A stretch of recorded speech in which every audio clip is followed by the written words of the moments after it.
Well, hello, friends. Mark Holmes here with my buddy Cowboy Joe Boo, as well as Joe Bear in the house. And as always, I want to thank you guys for watching, commenting, subscribing, and being part of the Joe Boo Sports Report. Without you guys, this literally does not work. So let's get open for business as usual. And let's wake up the football gods here. Wake up, guys. Wake up. Excuse me. Let me get a little taste of water here. In fact, I tell you what, let's have a little fun here while we get warmed up. Let's do this. For those of you who want to come down in person, we'll be serving hot coffee and delicious Carson Wentz apple turnovers. We promise not to run out because he's made a lot of turnovers. He's like a turnover factory, that guy. Turnover factory, that guy. Yeah, so what we're doing is we're actually doing something a little special. My man DMV, Dallas Cowboys, make sure you check out his channel, has a relationship with Rob Phillips. Rob Phillips, who is a senior writer with the Dallas Cowboys, DallasCowboys.com, has been on a couple of his shows. And he's like, Mark, man, I want you to join us. We're going to do like a round table. I said, man, you know what? Everybody does round tables. Okay. Can you see me? Let's see. I see DMV there. Let me see. Is there a way for me to blow up the screen there, Mike, on him? Oh, right there. I won't be able to see the chat. Okay, well, that's okay. I don't know if he can see me or not. We're actually getting set up here, so bear with me. I have not done things on StreamYard before, so. Same thing as your other software. Well, not exactly. No, not really. It's the same thing. Okay, so he's getting there. He's getting there. So hopefully, I had some problems before with my microphones. Sean, I sent you an email. Okay, Sean. When did you send the email? Either Dan Quinn or bring back Rich Richard as defensive coordinator. I don't know that Chris Richard would be wanting to come back after what happened on there. Right now, Chris Richard is probably like laughing and kind of like going, there you go, Dallas Cowboys. That's what I got for you guys. What's happening, Jackson? How are you doing? James Nook, tomorrow is your birthday. Happy birthday to you. Happy birthday to you. Happy birthday. I can't sing, but I try. Okay, I see DMV. DMV.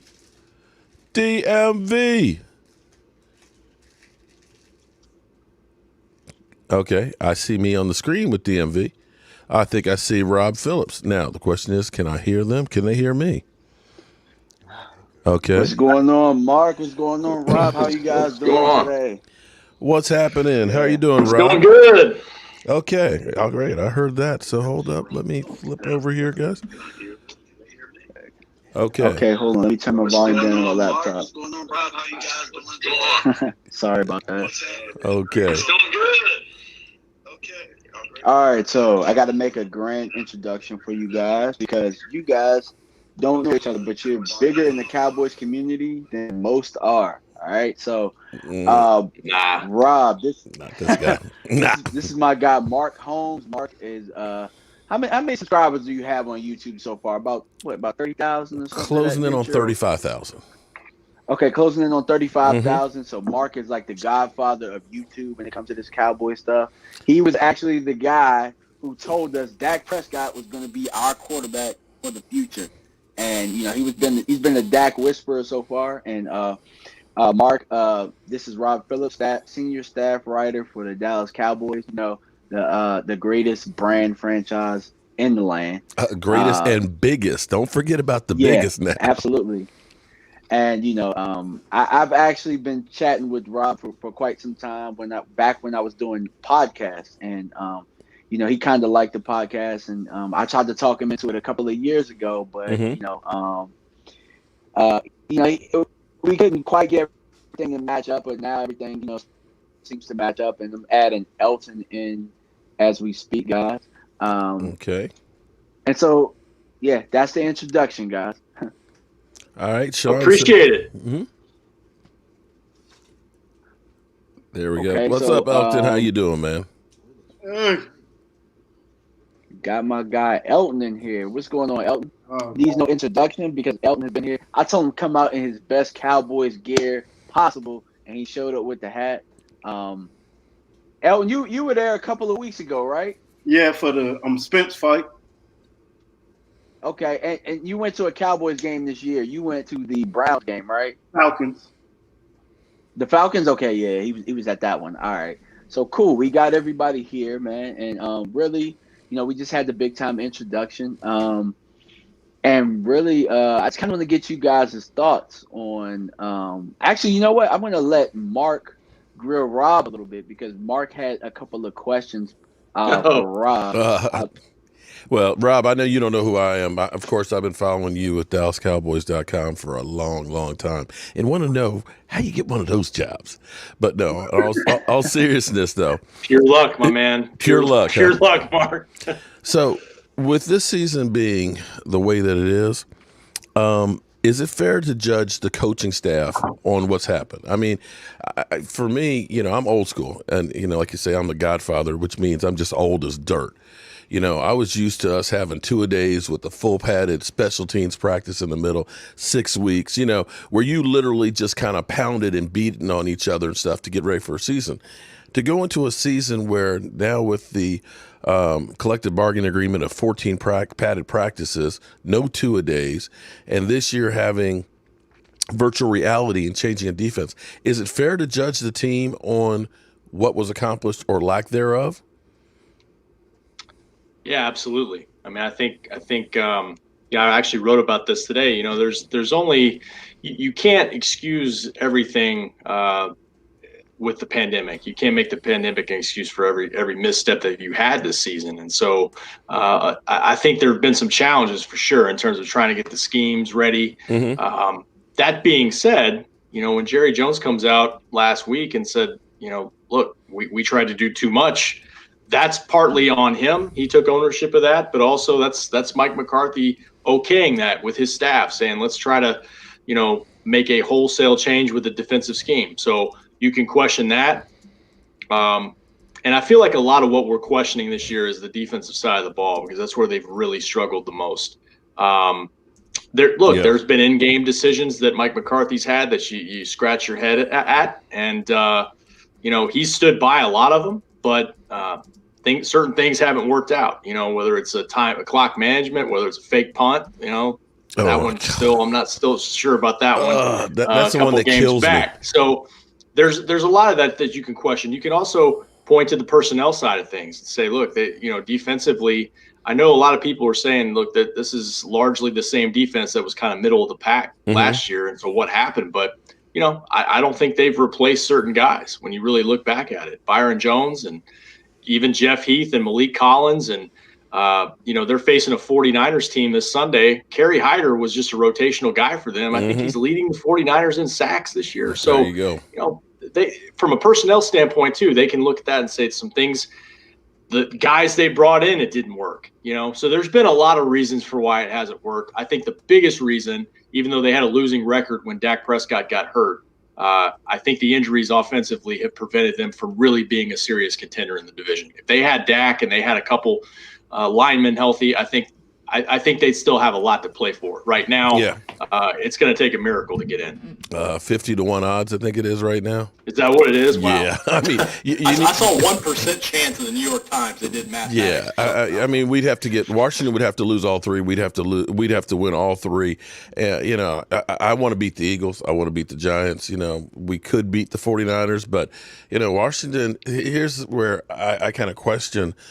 If we look at the season, because you think about the Washington team, they had lost their name, their identity. They were talking about, getting rid of the owner. You got Ron Rivera going through cancer, and you looked at the quarterback situation they had. They started out with Haskins to Allen to, now Alex Smith. And somehow they're performing. So if we're looking at the Cowboys and saying, yeah, the defense has suffered, then why don't we look at the offense as well? Because like you said, there's some questionable play calling. Sometimes the punts, some of the fourth down, short yardage, sometimes just some of the plays in general, you just kind of look at it and you kind of scratch your head, at least from a fan standpoint, and wonder why Mike McCarthy isn't getting the scrutiny too.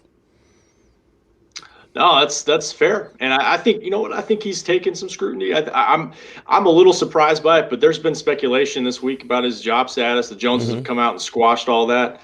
But I think in the media, he's taking it on the chin a little bit in terms of, look, like you just said, Mark, I mean, two teams within the division changed staffs over all the way over, and they're doing a better job in terms of winning games. I think there's been more to deal with in terms of injuries, I think, for the Cowboys perspective, especially starting with Dak. I think there's more that they can probably excuse away. And look, they're going to cite his track record in building teams. And I still think he was a good hire because based on the belief in their roster, he's won a Super Bowl. How many Super Bowl winning coaches that are active still out there are available, And so I think it was a smart hire at the time. I still think you got to give him a chance going into next year. And, what Dak did in the first 5 games, I don't know how much credit you give Mike for that, but that's one reason why. Uh-oh. Everybody, He froze. he froze up. With his mouth open. Catching flies in the pie hole.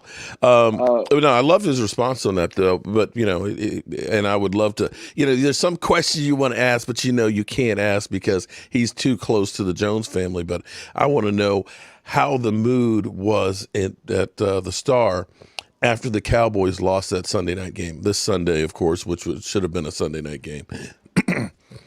If that made Jerry Jones put a foot in everybody's ass. How you doing tonight, Elton? All right, pretty good. Well, as good as I can be. Both of my kids popped positive for COVID this week, so it's been a little rough around here. Yeah. Well, I've got a couple of questions in here. Somebody's asking that, is Mike Nolan really gone after the season? The speculation is that they're going to be moving on from him. Now, there's no guarantee that they don't, but, for them to kind of put it out there, you have to look at that. What's up, Lola? How you doing? You have to kind of put that out there because somebody has to pay for the season. Somebody's going to be the sacrificial lamb, at least in my mind. You can't go through and have the worst defense in the NFL and not have somebody has to change. True. Yeah. I some players who need to go because to me, effort can't be coached. And then we see defensive players loafing every week. Yes. We're not going to say any names, but can we give numbers? Can we say 25, 54, playing a lot. Oh, man. 23. Well, 23's effort ain't bad. It's just he's bad. You know what I'm saying? Like, I don't feel like, not giving his all. I just don't think he's very good, I mean, there's a lot of guys on this defense that aren't good. And really, we're really struggling. And I really believe that part of it is the guys aren't buying in. And you guys have played football before. Have you guys been on really bad teams before? Yeah. Any of you guys been on really bad? Well, I tell you one thing that killed me. When I look at that fake punt on our 24-yard line against Washington, you could see that that game was still in doubt. We still had a chance in that game. But once we did that fake punt, you saw the defense just say, fuck it, it's over. It's over, man. Yep. We're done. You could literally look at the body language and everybody was the air went out the balloon. Everybody just literally gave up. And it was it. It was done. Agreed. And there was nothing you could do about it from that point because the players looked at the coaches and like, what are you doing? What are you doing? You're going to put our backs against the wall like this? It don't matter what we do. Exactly. Yeah, I agree. How much sense does it make to make those kind of decisions? Because I've never asked you this, Mark. How much sense does it make to make those kind of decisions with a bad defense? I mean, it's a killer. See, the thing is for a coach, to me, your job is to put me in the best position to succeed, to make sure that I understand things like, pursuit angles. Sometimes the little things are the big things when it comes to it. Because I have seen, everybody has a bad play. but it gets compounded because somebody will have a dumb penalty on top of it, or they'll take a terrible pursuit angle. Instead of it being a 10 or 15-yard run, it goes to the house.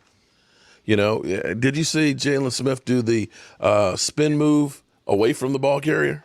Oh my God! Oh, okay. You know he what? had his assignment, and let me spin out of here, and I'm gonna make a play, and the guy right past where he would have been.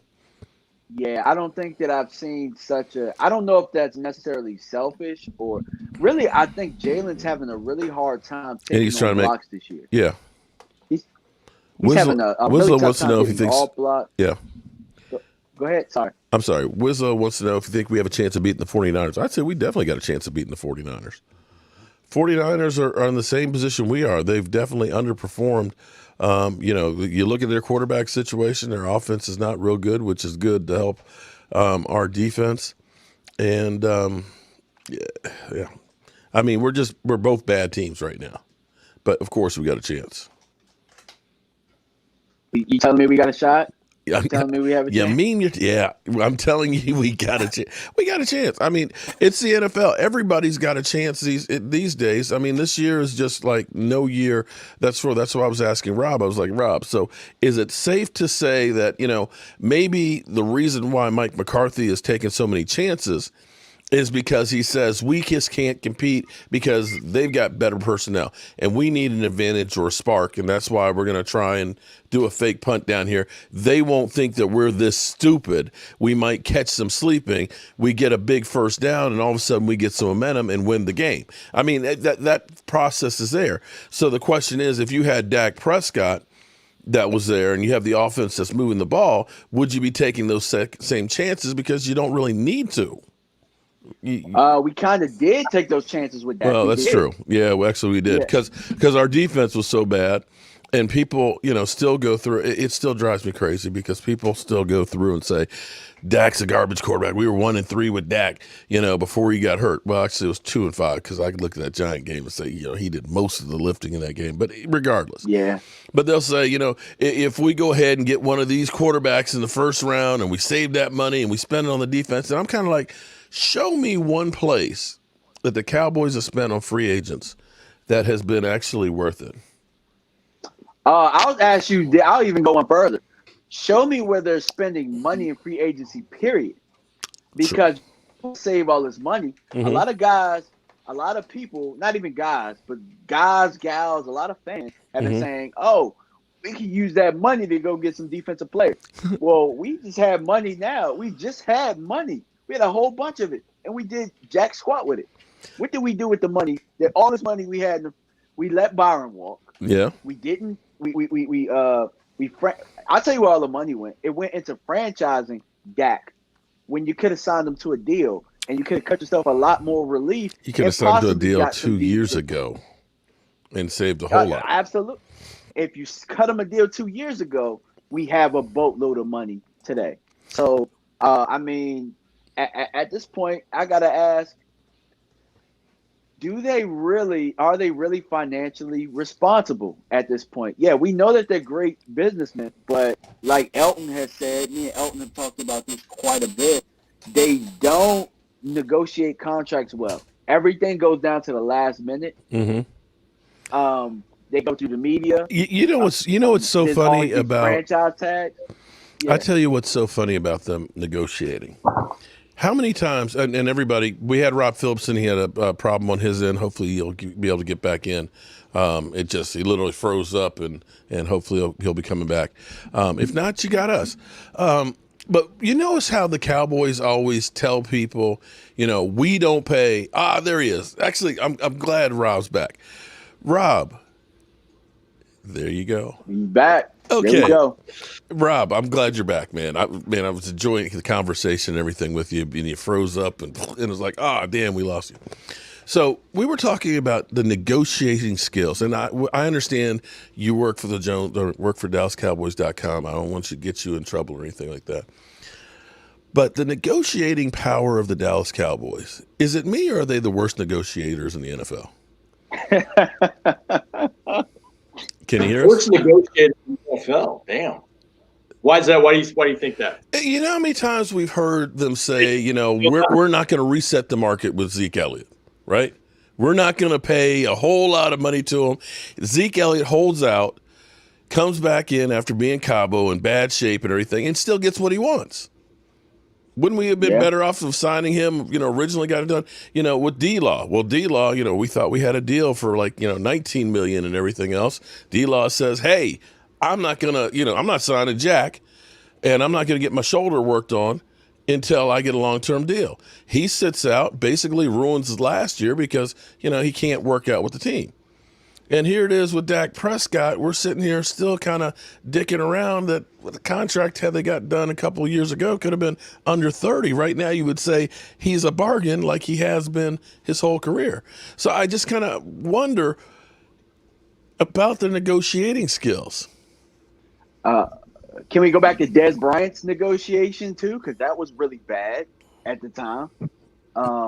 It's a couple of other guys whose negotiations were really bad, but Dez really, probably in my opinion, was the worst. How that was handled. Yeah.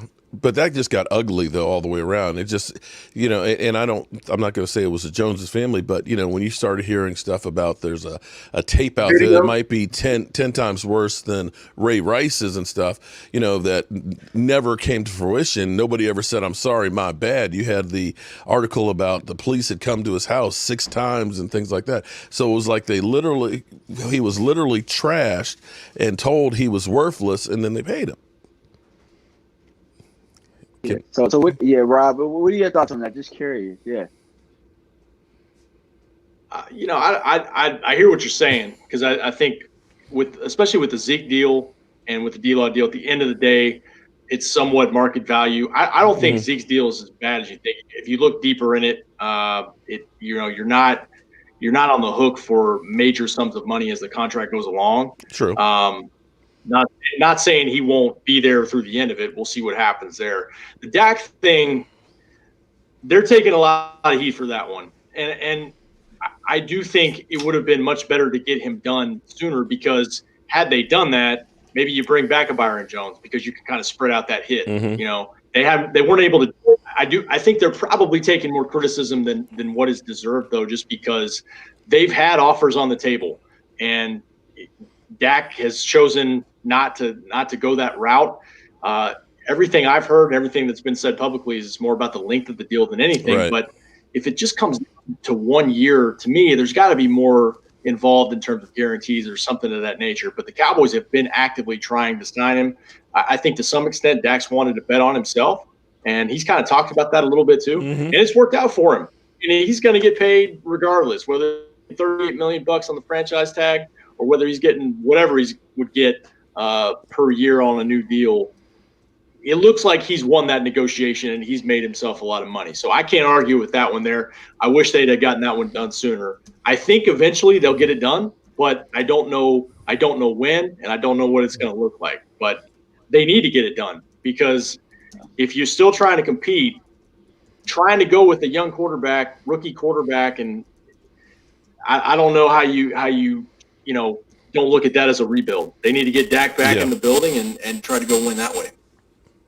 Okay, and I will piggyback onto that, Rob, because you said something earlier before you got, and you said COVID can't be an excuse for everything, and we watched Houston go out and get a deal done with Deshaun Watson, who and then you watch Kansas City. I think it took 2 weeks for them to get a deal done with Mahomes, which is the richest contract in NFL history. Do you buy the COVID excuse that Steven kind of gave? And I don't want to get you in trouble or anything, but do you think that was a good? Do you think that was actually a good excuse there when we watched other quarterbacks set the market with their deals, or get hired? What do you mean by the COVID excuse for that one, though? I don't know if that was ever an excuse for the negotiations. Well, in the press conference, Stephen Jones actually cited COVID as one of the reasons why the deal didn't get done. So I asked that question because when I watch Deshaun Watson get paid, and then I watch Mahomes get paid during COVID, and I know that they do things differently. it's kind of touching on how negotiations, go in Dallas opposed to anywhere else. Mm-hmm. I don't remember him saying that, but if you say so, I believe you. I don't really think that would have been a factor, honestly, because these deals get done on the phone. I mean, Absolutely. not being in the same building because in the off season because of the virus and the pandemic, I just don't think that would have been a factor. I think it came down to Dak wants to hit the market quicker than the Cowboys would want. They'd want more of having that commitment done for X amount of years, and Dak's probably looking at it like, hey, when I hit this age, I can still maximize my earning power because I'm still in my prime. I think that's the biggest thing. But I do wonder, I'm not privy to all the stuff involved with the money and all that. Mm-hmm. I think guarantees wise, there's got to be some middle ground they still need to find there. It couldn't, to me, I'm surprised to hear it's just about the years, but maybe it is. Yeah. All right. So I want to switch gears, guys, and talk about the Bengals game because, the Bengals game, that happened to probably be the most impressive performance of the year. And I'm going to ask you guys, and whoever wants to answer first, go ahead. Did we screw ourselves winning this game against the Bengals? I know for me, I think that we could say goodbye to Penei Sewell, my favorite tackle in the draft. But what do you guys think? No, because I actually think the Bengals was trying to lose more than we was. So it wasn't like we did anything impressive because the Bengals drove up and down the field and they just fumbled it away. True. Mm-hmm. Good point. What do you think, Rob, Mark? I don't think they hurt. Okay, well, one, we only moved back one spot. The reality is I still think we beat either the Giants or the Eagles. One or the other, I still think we win. But if we can maintain that top 10 draft pick, we still can get a great player. And here's the thing you got to think of. We have 10 picks in this draft because of compensatories. As much as we say, well, they should have signed Byron Jones, should have, maybe Robert Quinn, and we should have signed Jeff Heath. The reality is we're getting a third, a fourth, a fifth, and a sixth round draft pick in replacement. And when you look at a team like New England, nobody gets to go watch in New England. You know what I mean? They're forever letting guys go because they know they get the compensatory pick. I mean, when you think about them winning Super Bowls and then turning around the next year having 12 draft picks, you understand that there's strength in numbers.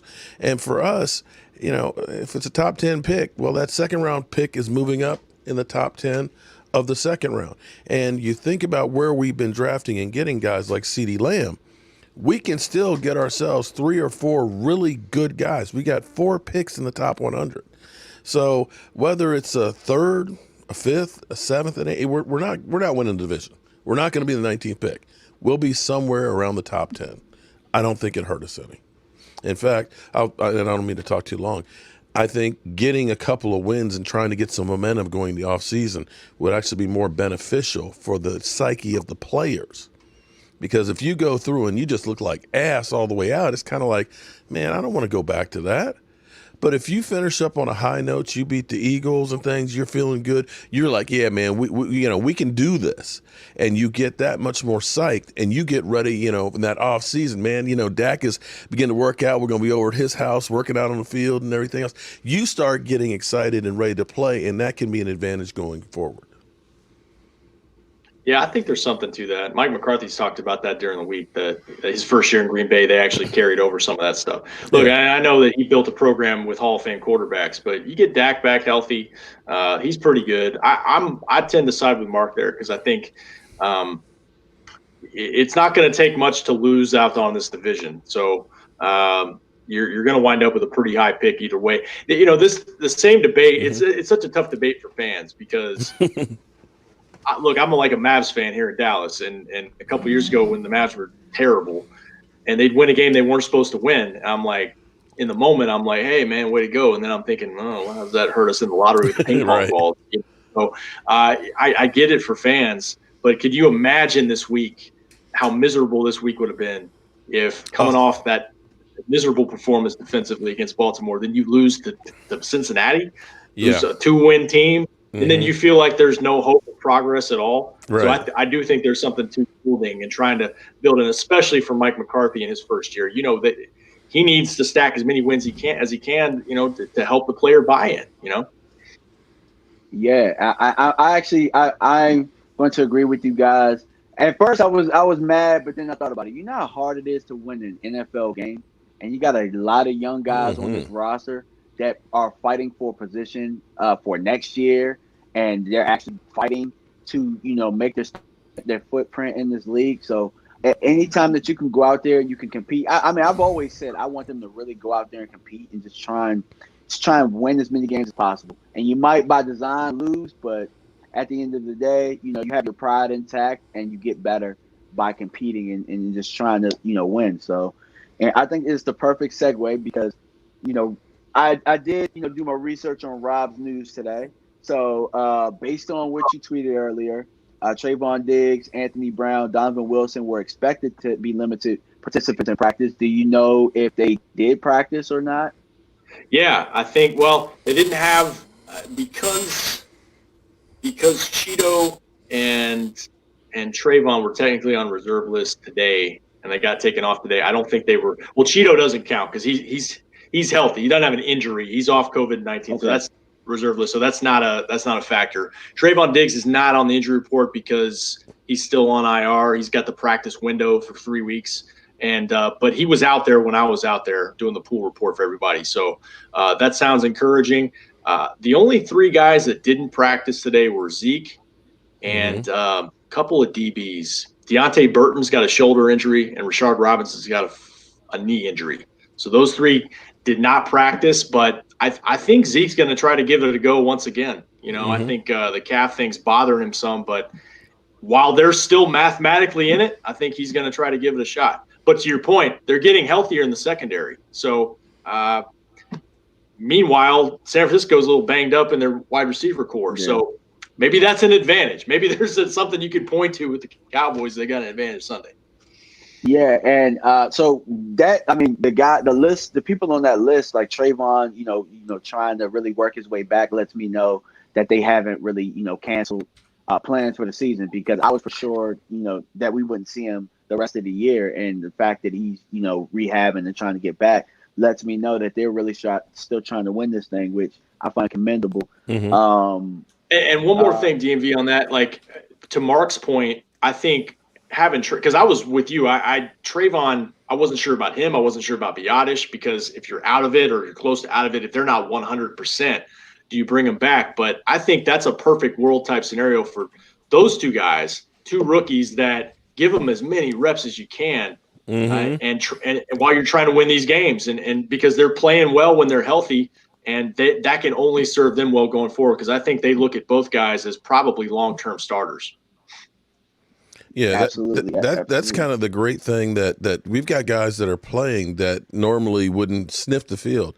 I mean, as much crap as Terrence Steele has gotten, the first starts and stuff, the last couple of weeks, he's actually come around and you start looking and saying, okay, he's beginning to look like an NFL tackle, and getting some of these younger guys. And I almost wonder if you should look at it, I know we're still, Zach Martin might come back, and, maybe, Zeke's got the calf issue, that maybe with the season being as bad as it is, trying to get these young guys as much practice under the belt. You think about Tyler Badish, having him, he looks like a long-term center. If we know Terrence Steele can be, a competent backup, then that's great. If we, when Tyron Smith comes back, because we know Tyron's going to miss some games, does that mean that we still look for that tackle of the future, or can we wait elsewhere and look, heavy on the defense and try and build up the defense and say, we've got Zach Martin, who's second best guard in football.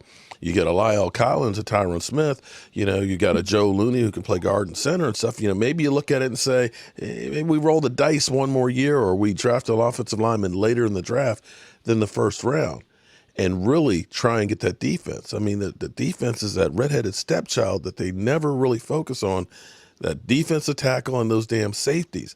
It's got to be time for Jerry Jones to look and say, okay, we need some draft capital in those positions to set this defense up to help us with our offense. Washington doesn't have a great offense. It's their defense that's leading them to the victories. Yeah, and they've invested in that defense really. Exactly. Over the years. Like, if you look at the guys they have, Jonathan Allen, he's a DMV native. They got Alan Payne. Sweat. They got And of Sweat. And Chase. And Chase Young. I want to beat Cincinnati up so bad because I was just like, bruh, please take Chase Young. Because we're going to have it's going to be a problem for 10, 12 years. Yeah. Yeah. Oh, yeah. my God. That defense That's exactly why I want to tackle in the first round. Yeah. Because looking at this draft, this isn't a great defensive draft, and I don't want to reach for a first round defensive draft when all they can do is actually go out and actually get real free agents. You don't need a bargain shop. Get a real free agent on the defensive side. Because to me, my whole plan was get Swell. You actually can kick Lyle back to left guard. You got Biotis. You got Zach Martin. And you can flop Tyron the same way you did Doug Free 10 years ago. Now you have a dominant O-line again. The offense is going to be the best part of the team for the foreseeable future. Go and get some real defensive guys and actually free agency, because don't nobody seems to want a linebacker and Michael Parsons, and I don't think any of the corners are top 10 good. And I don't reaching just because yes, we actually need guys on defense. We did actually guys you already know can play. I mean, to me, the only two guys I really, really like in this draft, top 10, are Micah. I mean, that we'll probably be able to get are Micah Parsons and I like Surtain. I'm a big fan of trading back. I'm a big fan of trading back, honestly, in this draft to secure some more. But I'll pose this question for the floor. Do you guys think that, like, with Mike Nolan's job being in the hot seat, more than likely being gone, do you think that the Cowboys will still commit to possibly switching to 3-4? I don't even think they have the personnel for it. Yeah, and that's something you can argue in terms of, what we heard was we're going to adapt the scheme to fit the players. I feel like, and they've scaled some things back, but it seems like they've tried to, they wanted to run a certain style of defense. They wanted to be multiple, and I don't know if it's fit the players all the time, what they do best. And so I don't know what they're going to do with defensive coordinator. They got 3 games left to go. If they ball out, Mike McCarthy has a lot of faith in Mike Nolan. Maybe he's back, but I think I've been saying this all week. Whatever they do, they got to have some hard questions on why it's not working, because I think it's a combination of things. It's the scheme hasn't worked. And I think what we're talking about the draft, they need more playmakers on defense. I think it's a personnel issue too. Yeah, amen absolutely. on that. I'm with you on that.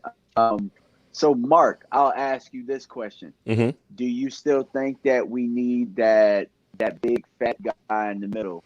Man, always need the big man. Come on. I'm a big fat guy, okay? I played nose guard. I got love for it, okay? Because the thing is, since the Rams in the playoffs, since that game, everybody has been able to run on us up the middle. My thing is, you get the biggest bang for the buck on the defensive line. If you get that defensive lineman who's a generational guy, he's going to take double teams. That means D-Law and on the outside, if it's Alden Smith or Randy Gregory, shout out to him with his words and stuff today. You love and you want to see that guy do well.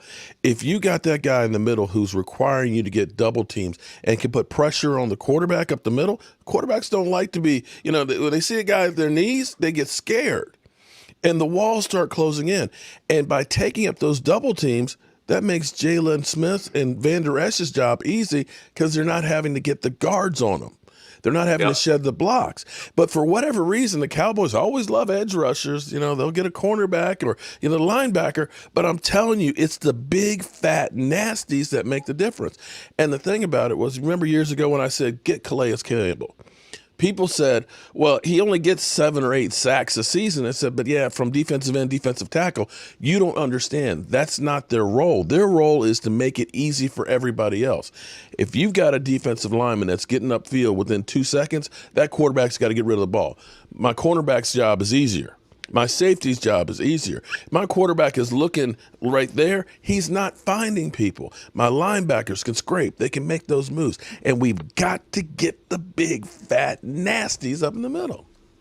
Yeah. And everything you just said, Mark, is why I tell everybody that Aaron Donald, not Patrick Mahomes, is the best player in the NFL. Without a doubt. He's the best player in the NFL. I'm sorry. Like, you're taking double team and you're getting double-digit sacks every year. The way that he is game. moving around. Like, there's nobody like Aaron Donald, period. I mean. But it makes your defensive ends jobs, D-Law's going to get one-on-one instead of getting double and triple teamed or getting chipped by the tight end. You got to worry about it across the board. And that's what's making Washington so effective. People, Alex Smith, great start. No, it's a damn defense. That defense that's giving you short fields, that's getting turnovers, it's making all the difference. You can look at the game we had this past week. The difference was D-Law gets up in there, strip sack and everything else. They put pressure on the quarterback. So he turned around and we have 180 yards passing? Zeke Elliott had 40-some yards. It's a blowout because of the defense ended up helping you. We can't win games constantly having to score 40 points. It's not a recipe for success. Yeah, so I'll ask you, Rob, why do you think they don't value tell us up the middle as much? And being there. Well, I think it was a Rod Marinelli preference when he was the DC here for so many years. I think he wants, and probably still wants in Vegas, the penetrating, smaller, quicker interior lineman. That's what he's always liked. I will say Dontari Poe was a shift away from that this offseason. I mean, 340-something pounds. I think that was something they went to a different style. And to Gerald McCoy to some extent as well. And that was a shame. He got hurt the first week at camp. But Poe just, he couldn't get off blocks. It was just I think the biggest problem they had the first half of the season in their run defense was they had no resistance in the middle of the defensive line. And Neville Gallimore, to his credit, has come in and helped him in that regard. Is that a coaching thing? Because it doesn't seem like anybody can get off blocks. Like, it seems like at some point, like a couple of years ago, we were fine. And even with Rod Marinelli, like, I think that the scheme was a little simple last year, but guys were able to get off of blocks. Like, it just seems like everybody has a magnet for being blocked this year. Do you think that it has something to do with possibly them not being comfortable with the scheme? Or do you? I do. I think that's part of it. I think sometimes, with linebackers too, we saw this last year, and that's why I tend to, Mike Nolan gets a lot of criticism. I will say that last year we talked about the same things in terms of guys kind of freelancing and not being as sound just with gap integrity as they should be. And so some of that's on players, but I do think some of it's on scheme too. Where there's been a disconnect. We've been told, look, the practices are good, and guys seem to be in tune, but it doesn't carry over to game day. And so ultimately, that is a coaching thing. Players have to respond to what you're trying to get them to do. I think the pandemic hurt. I think, and Mike Nolan referenced this on a conference call a couple of days ago. It's hard to teach football on a Zoom call. It's such a hands-on sport. But every team's dealing with it, I was gonna say, they did. You ever seen Coming to America? They did it in Washington. They did it in Washington. but there's a lot to the thing you got to ask though. When you think about like let's say Gallimore, okay, you're a rookie, okay, you just got drafted by the Dallas Cowboys. You go to Dallas trying to find a place to live, right? Then COVID happens. Where are you working out? The gyms are closed. Right. You got an apartment. I don't have the gym in my apartment's closed. I can't go to the Star. How do you get in shape? And if you're Dontari Poe, and I'm not making excuses for him, he was on the PUP list through most of training camp. Training camp, which really wasn't a training camp. That was Camp Cupcake. You had 2 weeks of conditioning, and then you had like 14 padded practices. Okay, let's go play games. So, to me, a lot of guys used to, at least back in my day, we got in shape in training camp. A lot of these guys never had the opportunity to get in shape because they didn't have the wherewithal. It's great that Dak had a field in his backyard, but not everybody's got that. I don't know, Mark, because the thing is, how did all these other teams, how did Washington, like how did Payne and those guys get in shape? I think that's an excuse because for me as a player, if I want to be great, But those guys, but here's the thing though, those guys are already here. Those guys weren't rookies. They didn't change teams. They were there in Washington. They had their life set up. You think about Gerald McCoy. You think about Gerald McCoy. You think about Emerson Griffin. You think about Dontarie Poe. You think about Clinton Dix. All of them get signed in free agency right when the pandemic happens. And now, where am I working out? You have a point there. You have a point. But you know, when you think enough money to have a home gym. Well, some of them do. Some of them, like I said, some of them just moved, and now everything's shut down. So those guys were signed late. So what were they doing? That's what I'm saying. Well, again, my thing is, I have a coach that coaches with me. His name is Coach Pickett, and he says if you stay ready, you don't have to get ready. So if you guys were looking to sign 1-year deals or whatever you were doing anyway, why aren't you in shape? Well, that's another question. That's on them. That's on him, in my opinion. So while we can say that, I don't know. Like, I'm watching the football game right now, Miami and the Chiefs on NFL Network, and I'm pretty sure some of these guys had to move wherever, and they're playing high-level football still. Yeah, and some of these guys are used to just being told where to go, what to do, when to do it. And now some of them now have to be of their own now. What do we do? And then you had a lot of people that are we even going to have a football season? True. You know, it was still in doubt. So it's kind of like, I'm not even signed by anybody or anything. So we're not going to have a season. Man, I'm not going to do that work. I'll wait till next year. You know, even D-Law was sitting there thinking, I might sit out. Till his wife said, get your ass stepping. You ain't sitting around here playing PlayStation all day. Yeah, absolutely. And Dak said something early during all of this where he was talking about depression.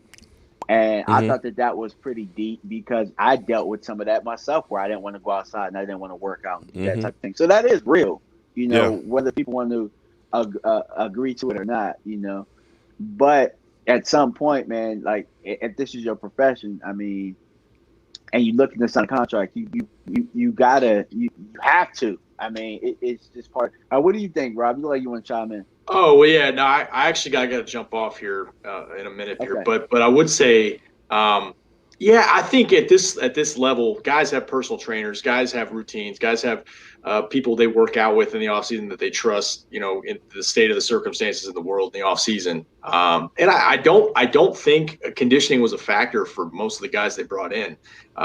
Everson Griffin is probably the one you really point to that you say, man, did he have enough time? Because he wasn't with anybody until August when he signed.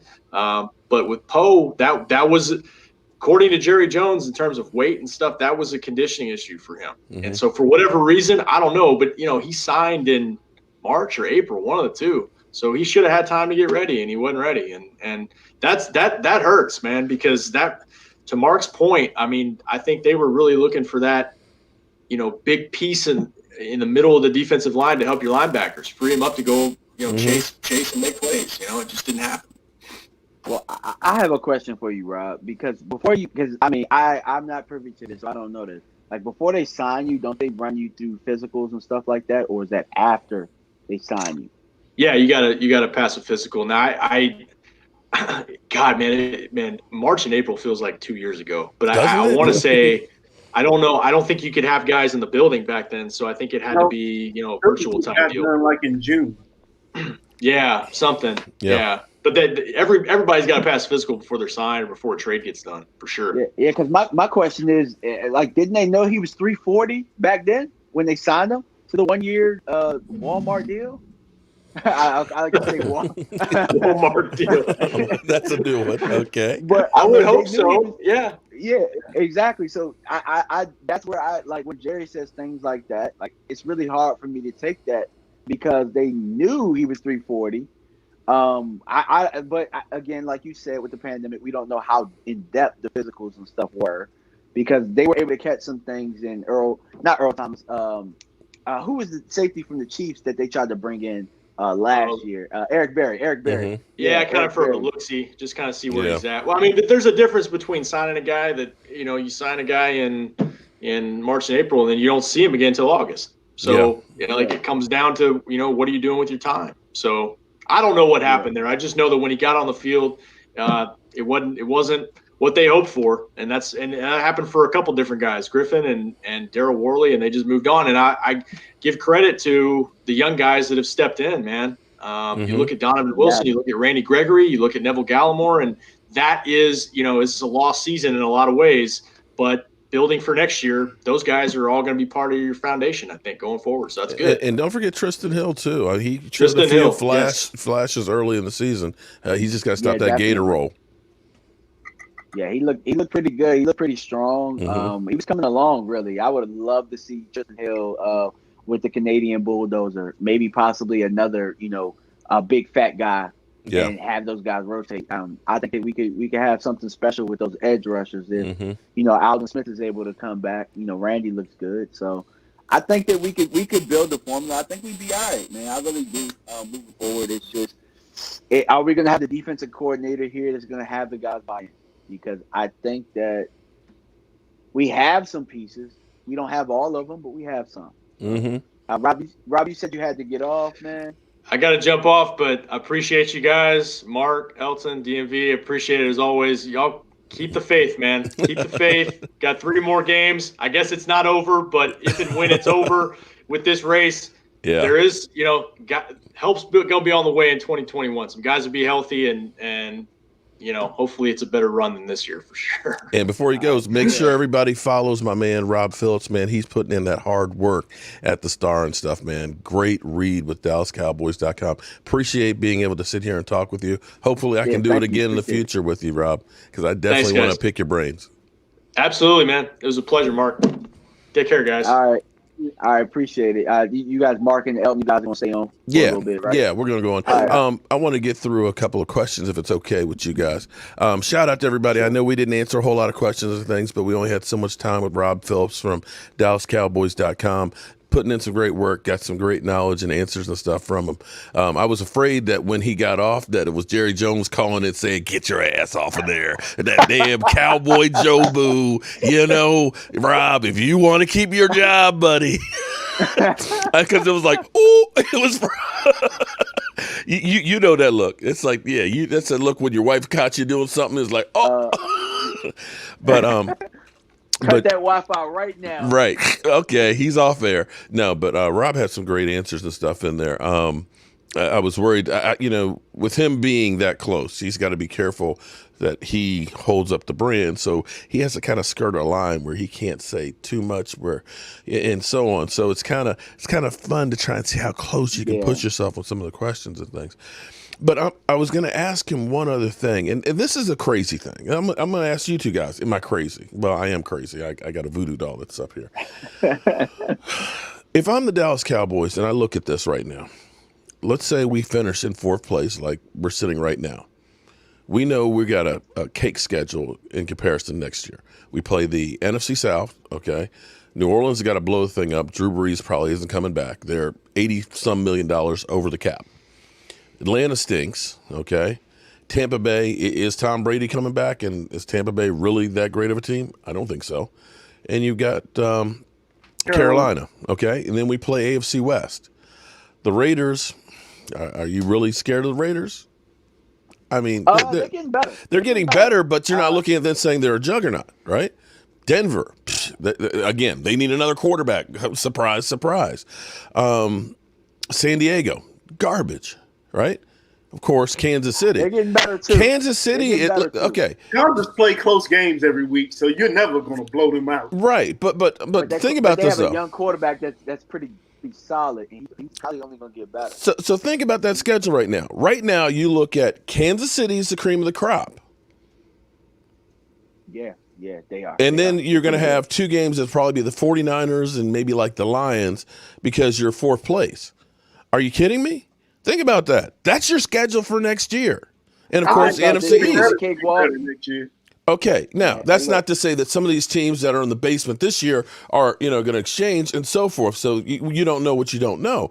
But looking at it right now, you say, okay, you looked at it from when we were 4-12, and we turned around and go 13-3. We had an easier schedule. We had higher draft picks. You looked at the Eagles, 2016. They were in the basement. They go on the next year. They win the Super Bowl. You've got that advantage right now. You've got that. You've got 10 draft picks, right? To Yeah. me, come 2.5 weeks from now, I try and get Dak Prescott's deal done before the end of February. And I kick as much money down past 2021 as I can. Because that's when the television contract's going to be renewed. That thing's going to go through the roof. I'm telling you. You're going to have somebody who's going to want to stream football and everything else. The Rec TV's Sunday ticket's going to be up, and I guarantee you, like YouTube or Amazon or somebody's going to pay big money to get that. AT&T's like, we're losing money on this thing. We don't want it anymore, so that's why they're getting rid of it on Direct TV.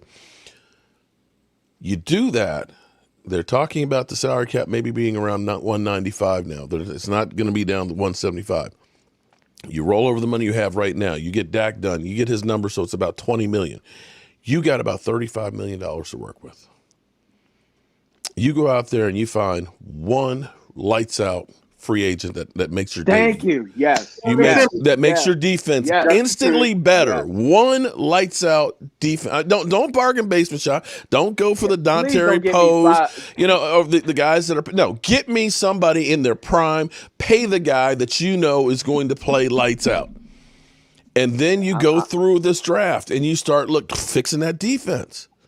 And to me, you look at this and say, this is all in for next year. Am I crazy on that? But if you pussyfoot around and say, well, we'll just franchise tag Dak Prescott, we'll wait and see if he's going to be okay, well, you missed the window on free agency. Free agency starts March 15th. You've got to have Dak either signed or franchise tagged by the end of February. And you do that, you don't have a chance to get that free agent. I'm with you. I don't want to mess with the tag. I know that they might feel like it's an insurance thing. Man, just sign them. If that's your quarterback, sign them. Because the tag only makes the cap more, like I say, constipated. It does. Because now that money is tied up. You can't go out and spend more money above the cap because everybody's got to get below the cap by that March 15th, beginning of the league. So you get that thing done. Now, because here's the way I look at it. Like I said, New Orleans is $82 million over the cap. The Eagles are $65 million over the cap. There's a bunch of teams that are going to have to cut guys just to get even before free agency, and they won't have money to spend. So you may actually look at a depressed free agent market. You may actually be able to get some of these big-name free agents for less money because there's not the money to go around. And see, to me, I'm telling you, this was Bill Belichick's thing. He told guys, man, go ahead, just sit this year out.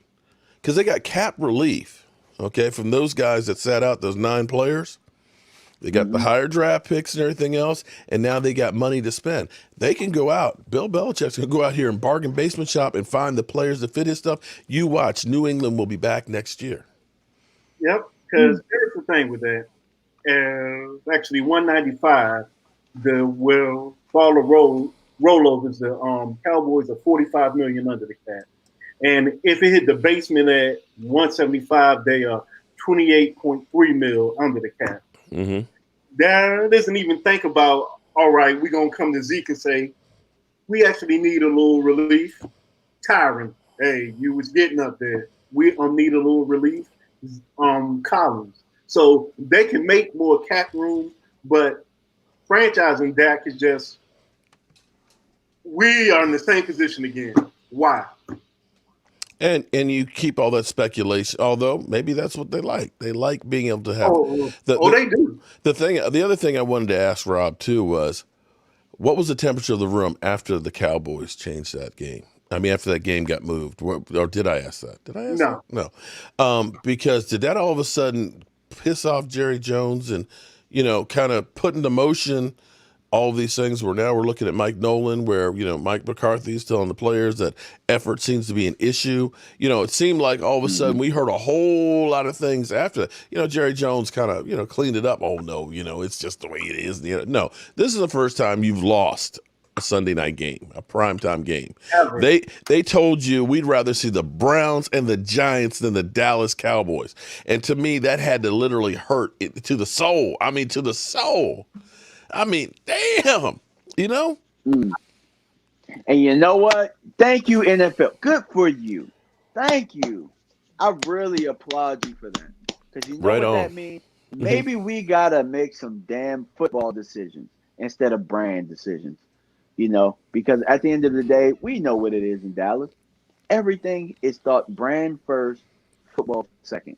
And so when you stink it up out there to the point that people don't want to watch you play, then that's a we different got to story. sit our ass down. Now you're messing Sit with our his ass money. down on prime time. Now, the other thing is I wonder, as Jerry Jones goes through and talks about Mike McCarthy, is Dak Prescott part of that discussion? Is Dak Prescott one of those ones that's kind of putting an input about who he wants to coach him? I'll be honest with you. I think that Dak probably looked as good as Dak has ever looked. So I don't know why he wouldn't want Mike McCarthy back. Maybe really the defense and the defense is really the issue with Dak being out. I mean, even with if we look at how the defense has played, if they had played even like they played in the Baltimore game, we win those games that Dak is playing. Oh, my God. And we played bad in the Baltimore game. We played bad in the Baltimore game. Yeah. But even if they play to that level, we're probably 4-1, maybe 5-0 with Dak. We didn't play exceptional or anything on offense against Cincinnati. We didn't play that. Our offense was terrible. But people are like, Andy Dalton he got it done. I was like, oh my God. Can we talk about how bad Andy Dalton is? I'll let Elton start on that. Elton, go ahead, Elton. Andy Dalton? Elton, like, what, me? You remember when people were saying that Andy Dalton was going to be, that they'll get rid of Dak so that way and Andy Dalton will be our starter. We can save some money. Remember that? Look, I can't even speak. No, but seriously, I actually couldn't believe it because it was a writer who used to be on the Landry Hat. And I saw one of his Facebook posts, and he was talking about, when now Dak was hurt, he's like, I don't wish him to get injured and stuff. Dak's a guy everybody likes and stuff. But, now we have a real quarterback that's going to be able to look off the safety, that's going to, that's going to be, that's going to learn how to buy time in the pocket and will hit receivers in stride. What is he saying now? I haven't talked. I mean, after a couple of those games, I went back to him and said, "You want to rethink that, or you want to delete that?" He's like, "Nah, man. The offensive line's a problem." I'm just like, "Okay, whatever." The offensive line was a problem when Dak was there. Hey, I'm gonna ask you a question. Don't I call you every game when Andy Dalton is stinking it up, like right in the middle of the game? That's every week, right? Every week. Yeah. I stopped watching the Baltimore game at one point because I was just like, I can't watch this clown no more. Like, this guy's running wide open. Like, there are people out there. How about that hop step? Did you see that hop step he did in the game? Yeah, what are you doing? And had I think Michael Gallup was wide. It was like, oh, I'm seeing ghosts. What? It's like, dude is wide open. He's seeing ghosts. Look, Andy Dalton is the reason that, like, put it this way: there's a guy on this team that has really developed on this team, on this offense, that nobody even knows because Andy Dalton can't understand hot reads. He doesn't know where to go to football. Dalton Schultz is having a hell of a year at tight end. Oh my God! To me, he has answered everything that we need at that position. A guy that can block, a guy that can run routes and things of that nature. To me, I think he's the best tight end that we have. I like the last comment. Please. Well, but that goes back to this thing of letting some of these younger guys play, because had Blake Jarwin not gotten hurt, we only looked at him and said he's a blocking tight end. That's all we got from him. He's just a pass catching tight end because he couldn't block worth a damn. Yeah. But you're right. No, I'm what you're saying. My bad. He couldn't catch. It was, or they had the knock on him was he's basically a blocker. Dalton Schultz is our pass catching one. But you look at it now, and all of a sudden you say, hey, we got two tight ends that can both catch the football when they're both healthy next year. So you look at that and say, okay, we can end up going a two tight end formation where it looks like we're run heavy. Two wide receivers, two tight ends, and really that's like a 4 receiver set. You get people put 8 men in the box trying to stop Zeke if Zeke is coming back. But now all of a sudden I've got Michael Gallup and play action. I've got Michael Gallup and I've got Amari Cooper, who I'm gonna call him the quiet assassin. Because everybody's always been one. He's killing this year. But it's every year. And see, his whole thing is he's so quiet. He's not, out there promoting himself or anything else. Dude has done some hellacious damage in his time here in Dallas. And that knock about him disappearing on the road, he's on pace for close to 1,200 yards with garbage quarterbacks throwing it to him. How crazy is that? Robert Anello said something on your channel. He said, put in Gilbert. Garrett Gilbert let me know that Dalton Schultz can play. Yeah, he let me know that when he came in. Mm-hmm. He can play. He can play.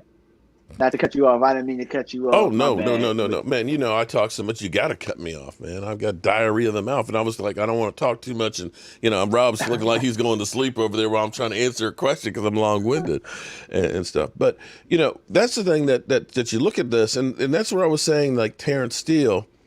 I'm not saying I want him to be my starter, but you can look at him and say, okay, he might be better than Cam Fleming was.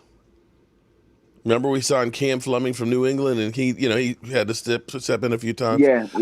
He may end up being better than that guy, and he's dirt cheap. He was an undrafted rookie free agent. So you get him, if he can be a quality backup, hey, great. You save a boatload of money right there. And you also have seen I think. God, Knight what's his name? Our third round offensive. I think Knight is better than Steele. Well, but both of them. But I'm saying is you're developing now a backup squad. If you've got Lyle Collins back and if he's healthy, if you've got Connor Williams is actually holding up this year after having the ACL and injured the first 2 years. You get Zach Martin back. You got Tyron Smith, right? And who am I missing? Oh, you got Tyler Badish. Okay, maybe you hold on to Joe Looney as backup center guard. I don't know. Maybe you end up letting him go. I think he's on the last year of his deal. But you've got Connor McGovern, who's played okay at guard at times, right?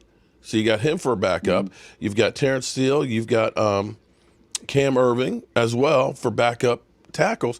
Your offensive line, if they're healthy right there, that's not bad.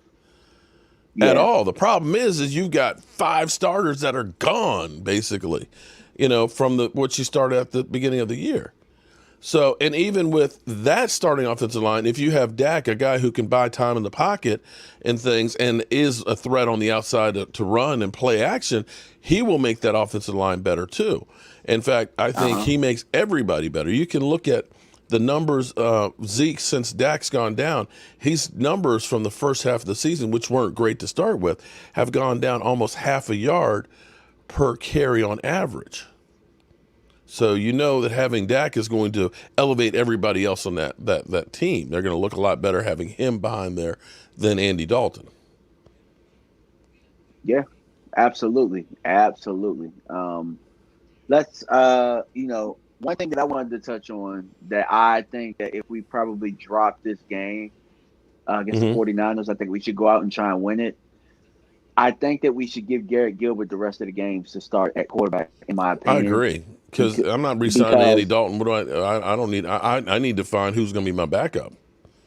Exactly, and at that point, if this guy can play your division games, and he can go out there and play some really good football, you go ahead and lock him up to a backup deal, really, really cheap right now. That way, you don't need to go ahead and get a quarterback in this draft, and also, you're not letting him. The Cowboys. No. Cowboys legend. No. You missed it. No, I'm talking about the guys that are playing now. They end up being, they get a little more experience underneath them. Then you get Zach Martin, you get Tyron Smith, and I'm talking about those guys as backups. Then your offensive line is not that bad if you have those guys in their backups. Most teams don't have the luxury of having a quality starter to begin with, much less a decent backup to go behind them in most positions. I would dare say that if you ended up getting back all of our guys that we lost and they're healthy and put these guys behind it, you're actually ahead of the curve. But well, there's a guy on my channel, Lamar, who asked this question: can we trust Tyron Smith? Now, I asked that question because you named him, and we keep naming him, but Tyron Smith at this point has become a bit of a liability. You know why he's become a liability? Because every year they come in saying we have Tyron Smith. And they don't plan for him not being in there. Exactly. Mm-hmm. And he misses 3 games a year, and this year it's more than 3 games, and he's under contract. So with that being said, does that stop you from drafting a tackle like Elton was talking about? The only problem with that is you want a day one starter with that first pick. If you're picking a tackle or whoever you pick the first round, I need him to be an impact on my team today, right now, to fix this team.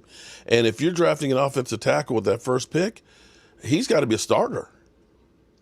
Yeah, he's got to be a he's got to be a starter for me. I don't care if it's a defensive tackle. I would say, some people say draft a safety, but safeties, people don't seem to understand. There's not very many safeties that are drafted high in the first round. In fact, there are very few safeties are drafted in the first round at all. It's like second round, you can get great safeties. You remember how many safeties were in there after Tristan Hill was picked? After we drafted Tristan Hill, there was like everybody we wanted. All of them were sitting right there, late in the second round. So, I'm getting that guy in the second round. I need a guy who that first pick is going to be an impact. You're right. You have to plan for Tyron Smith. If he's there 10 games, okay, that's 10 games. I got him great. Maybe I'm resting him for playoffs or something. But I got to have that first pick be a big impact for this team. I guess got to. And if you're drafting an offensive lineman, knowing that you got Lyle Collins that's coming back and him and Zach, I'm not sure where it's going to be that he's going to be that impact. Unless you're saying, I'm going to start him on the right side. I'm going to kick, Lyle Collins down to guard. Yep. I could go for that. That's what I want to do.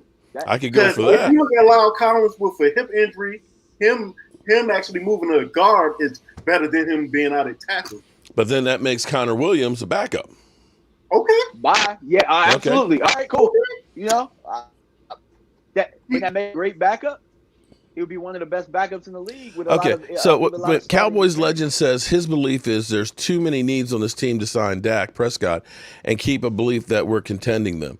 We need a defensive lineman, we need a linebacker, and we need a cornerback. I understand where you're going with that question, but the thing is so you're saying that we're better at quarterback. At quarterback, you would have a bigger need if he's not here. But that doesn't help. The only thing you got to do to get a quarterback, okay, you look at the Jets, you look at the Jaguars, they're hoping to get a quarterback that can play. You got one right there. All you got to do is get a contract for him.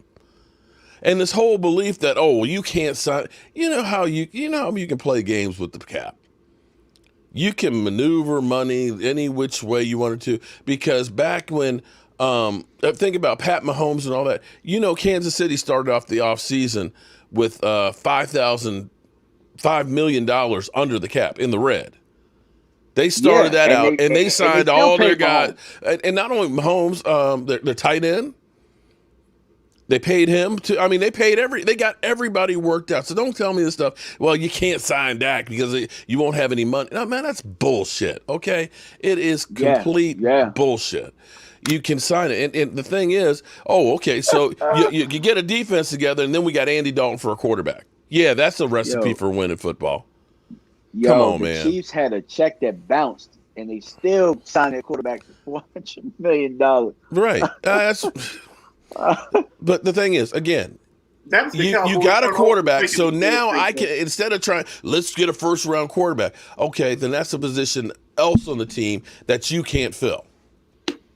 That's a position on the field with an impact player, a first round. I mean, CeeDee Lamb was, what were we picked, 19th? 17th last year. Okay, 17th. Okay, that guy had an impact on your team right then and there. What if you get a guy that has an impact like that on your defense, as opposed to a quarterback that you got to hope that isn't a bust? That's absolutely. just stupid. And after this, guys, I have some notes. Like, I've been breaking down guys, so I'm going to actually do a preview of Surtain and Micah Parsons, the guys that we might be able to get. So, you guys stay tuned for that. But yeah, I'm with you on that. That's why I want Micah Parsons from Penn State, the linebacker. There you go. Because I want a guy that's going to give that impact on the defensive side of the ball. And I think he's better than the linebackers we have right now. I really do. I think you can plug him in right now. He's better than Jalen Smith, and he's better than Leighton Vander Esch. Man, just saying, if we got a lights out safety in a free agency, or just saying one of these positions, we get a lights out safety, we get another cornerback, we get another linebacker, and we get another defensive tackle. That defense, and we get a coach that doesn't try too much. Give me multiple. Mark, give me multiple defensive tackles. Okay, you but I'm just saying. Right? I'm just saying if 10, right? Yeah, we got 10 total picks. Yeah. Give me two to three defensive tackles in this draft. Mm-hmm. Like, just let's throw bodies at it. Whoever win. I'm all for that. But if you end up getting Michael saying, Parsons first round, Marvin Wilson second round, and your defense is better. Yeah, that's what I'm saying. And if you got a defense that just, let's say, 8 points less a game, how many games did we lose this year that we would have won with Dak? I'm telling you, that's where you're going to get the biggest bang for your buck. Is, we keep thinking that we can score 50 points every week. Oh, well, the offense only scored 32 points. We suck, dudes. Ain't nobody scoring like that. You have to play team football. So you have to play team football. It has to be like give and take, because your offense isn't going to be there every day, and they're not always going to start fast. Like.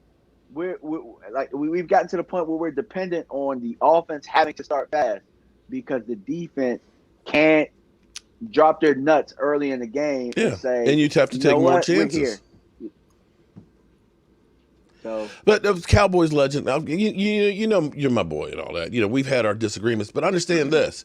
Okay, we were 1-4. As you said, 1-4 with Dak Prescott, but we were scoring 30-some points. Without Dak Prescott, we're averaging about half of that, around 15 points a game, and we're not winning there. The problem is the damn defense is giving up 32 points a game. How can you not see that shit? Tell me what team in the history of football is winning Super Bowls that gives up 30 points a game? When you have a team like Kansas City that only gives up like 19, okay? There's a big difference there. I just don't understand why people get this television. Oh, well, the quarterback, he's Dak Prescott. That's not fucking Dak Prescott. It's the damn defense can't hold water. You know what I got to tell Cowboys legend? You don't fix needs by getting other needs. And as we say, the quarterback is the most important position on the field. Now, I know what I said earlier about Mahomes and Aaron Donald. Well, I still think Aaron Donald is the best player in the league. Yes. But Patrick Mahomes is definitely more valuable than Aaron Donald. You know what I mean? He's definitely more valuable. Yeah. So you don't create a bigger need. That doesn't help anything. That only makes us worse. That makes us probably the Jets, honestly. That makes us the Jets. Right. Well, actually, our offense, let's call a spade as a spade. Since Dak Prescott's gone down, our offense is similar to exactly what the Jets are. So take that right there. So if you're saying, no, we just don't need Dak, you take a look with all the weapons that you have, a CeeDee Lamb, a Michael Gallup, a Zeke Elliott. You literally are the Jets without Dak Prescott. Let that sink in. That's the truth. The Cowboys have a high offensive rating is the 5 weeks Dak played. Right. They are literally held up at the number 9 offense. They haven't been a number 9 offense for a long time. Well, let's look at this. We were the number 1 offense in the league last year. So can we count that as well with him quarterbacking? We were the number 1 offense, and the defense was trash last year. Defense been trash for a long time. Well, Cowboys legend, you're hearing what you want to hear too. Laugh out loud, okay? Again, this is a great thing about being YouTube. You can have your own opinion, your own thoughts. My thoughts are fix the damn defense. Show me a defense that gets some damn takeaways, okay? Show me a defense that doesn't get run on for 309 yards by the Cleveland Browns or 289 by the the Baltimore Ravens, okay? I'll tell you what, no, everybody's complaining about $40 million. Damn it, let me be the GM. I could build this team. I'll pay my quarterback $40 million, and I can build this team through the draft. I can build this team through the draft. The problem ain't the $40 million. The problem is how they set up the drafts, in my opinion. Mm-hmm. And the problem is what they value. And like we said, they don't value the line. They have never valued safety. They have never valued defensive tackle. They value edge rushers because sacks and wide receivers sell jerseys, mm-hmm. and they sell quarterback. They value offense because points sell jerseys. Points sell. They sell jerseys. They have never valued. I can't disagree. Okay, but now back to this whole thing where people. Okay, let me go back to this whole thing where you can't pay a quarterback and win. Take a look at the Colts right now. The Colts are paying Phillip Rivers $25 million. You're paying Jacoby Brissett $22 million. They've got $47 million tied up right now during the pandemic at quarterback. $47 million. Where are the Colts right now versus us? Are they looking and saying that we can't field a team because we got $47 million? No, they spent their money the right way. And the key on this is, and this is where people don't seem to understand, you have to draft well and get those guys out there playing immediately. Because when you have to rely on signing big contracts for older guys, the problem with it is more times than not, it's diminishing returns. Like I said, nobody gets a gold watch in New England because they understand if I let that guy go, I get me another draft pick. Maybe it's a fourth or a fifth or maybe a third. I can take a couple of these. I can move up and I can get a premier guy that will fit the system that I have. They value getting those young guys and those picks playing now because they don't cost a lot. But then they go out and they selectively pick guys that are an impact player and have a role on that team to make it that much better, to kind of smooth things over. But they also understand that it can't just be, I put a boatload of money on, this guy, and then I don't have anybody behind them if they get hurt because they're going to lose players. You've got to have second string guys that are as good or close to as good as your starters. You're going to lose people. Yeah, absolutely. And so I got to answer a question right here, which I think is hilarious, by the way. Uh-oh. So Zach Taylor says, why does the offense with Dak start out slow? Why does the offense without Dak not start at all? Not even get out the garage. That's my question back. I'm sitting here watching the Chiefs in the Miami game that just happened, and the Chiefs were losing that game, and they started off slow. And they have the best quarterback that we've probably ever seen. It happens. Pat Mahomes, Pat Mahomes had 3 interceptions in that game too, right? 3 interceptions in that game. Three interceptions in that game. But they don't talk about that. They don't talk about that though, do they? I watched Russell Wilson stink it up for weeks, except for playing against the Jets. Russell Wilson has stunk it up. Yeah. And he's making a lot of money, and they have a winning record. I've watched Tom Brady stink it up, and he's making some money. All year. You know what I'm saying? So, we got to stop just watching the Cowboys and thinking that this is just a Cowboys problem. I watch quarterbacks miss throws all the time.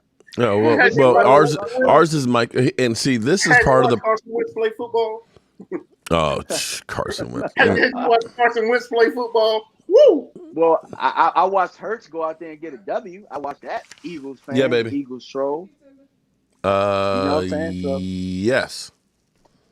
Yeah. So at the end of the day, man, like we gotta stop. We gotta stop with the why does Dak do this? Why is Dak the only one? Like trust me, the guy right now is a top 5 quarterback. I was saying he's a top 10. He's a top 5 quarterback right now. You got to take care of him. Take care of him. I agree on that one. Because you can't guarantee that Trevor Lawrence, because you think he's sexy right now, is going to be that, because there were a lot of sexy quarterbacks out there that looked Vince good, that Young, looked the part. Jamarcus Russell, Ryan Leaf, Marcus Mariota, Jameis Winston. right? There's a lot of quarterbacks out there. Josh Rosen, Paxton Lynch. Remember, we want to get Paxton Lynch. How about Johnny Manziel? Oh wow, and that's where people every year there's a Trevor Lawrence. That there's always that guy that you got to get. And of course, we're going through the list. Oh, Justin Fields and this, that, and the other. And I'm not saying that they won't, but how many times have you looked back and said, "Man, there were like 5 great quarterbacks in the draft"? I don't remember that because it's never happened. Think about when Andrew Luck, because that's where they're now comparing him to Andrew Luck. Andrew Luck didn't. His injury shortened his career. He didn't win a Super Bowl. You can look at him and say they've been better off holding. They had his playoff record is actually not very good. Yeah, the closest one I think is the Phillip Rivers, Eli Manning, Ben Roethlisberger. Yeah. Yeah, that's probably the closest. And how often does that happen? They thought that it hasn't. Right. I mean, you look right now at Carson Wentz, Jared Goff. Well, it's really Dak Prescott is the one that's really playing well. Jared Goff is an average quarterback right now. You got the Baker, Lamar Jackson, Josh Allen. That one right now. I mean, those guys. I mean, Baker, Josh Allen, and Lamar are winning games though. You know what I'm saying? Josh Allen was pretty good, but Lamar. I don't know that Lamar is going to be sustainable. Me? Are you? I mean, you looking at saying 4 years from now that Lamar Jackson is going to be? He's going to have to be better at his passer. His legs are only going to carry him so far. Now, Dak was kind of inconsistent a little bit with his throwing too, and it really just depends on how much work he puts at it. Yeah, it really just depends on that. Could he get there? Yeah, but we've also seen this story before where you can end up RG3. Mm-hmm. So I see both sides to that. The only thing that I will say about this, Mark and Elton, is that where is he? He's in Baltimore where they make football decisions. Yeah. And everything is football. So even if he doesn't get to that, you best believe Baltimore is going to be in a position where they're winning games. True enough. Still. Well, I'm going to have to wrap this on up, my man. We've been on here for almost an hour and a half for here. A while, man. We weren't supposed to go this long, but the fans kept us going. So yeah, man. Got my man Mark. But hold on.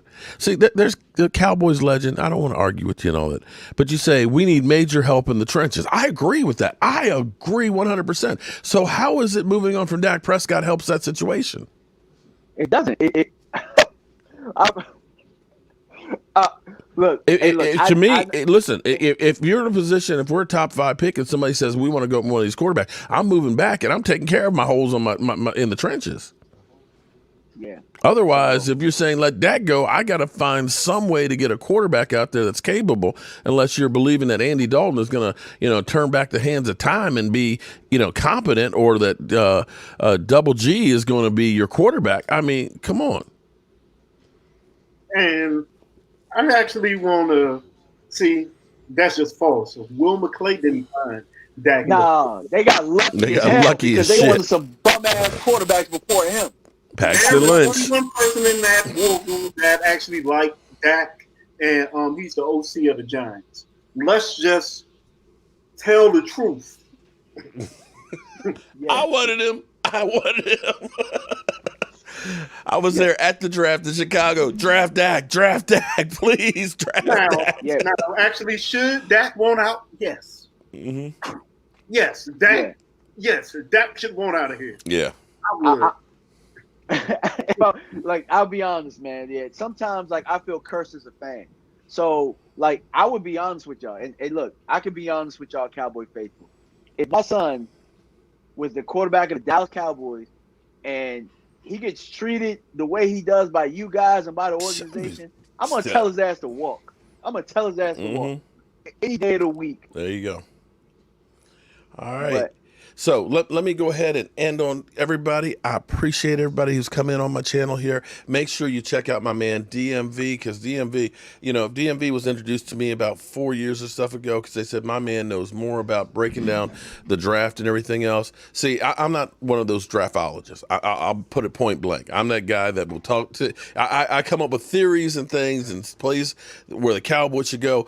My man DMV is like he makes the sausage. Okay, I don't care how the sausage is made. I just know I want some spicy sausage, and I get DMV to make the sausage and deliver it to you guys. So that's where we all work together and stuff. So definitely check out my man DMV Fanatic and his man Elton Colton, because man, they do great work and stuff. What night is it? I get confused with everybody's. Yeah, we normally do this on Wednesday night. So yeah, 8:30 tonight. Just so happened to be a real special night. But let me ask you a question. Do you want to keep this roll call thing going, man? Because I really, really enjoyed it a lot, and I had a blast. Let's see. I do have a wife. Oh yeah. It's just kind of like you got Sundays all day, and now you're like live streaming 2 games. You got Friday night and Monday night, and it's like you might have a few more nights available if you keep this up, if you know what I mean. Yeah. Yeah, absolutely. But definitely, we'll probably at least do a chime in or something like that. It was definitely fun to get in with you guys, to go ahead and pick Rob's brain and kind of put him on the hot seat a little bit there. Okay. Well, yeah, man. Appreciate everybody tuning in. Like you said, this is my channel, DMV Fanatic, Elton Colston. Go check him out. He just hit 1,000 subs. My man covers Cowboys and boxing. So if you guys love boxing, go check him out. And my man, the Godfather, Mark Holmes. Thank you for coming in and making this a super show, man. Appreciate it. Thank you. And we out, everybody. All right. Peace out, man.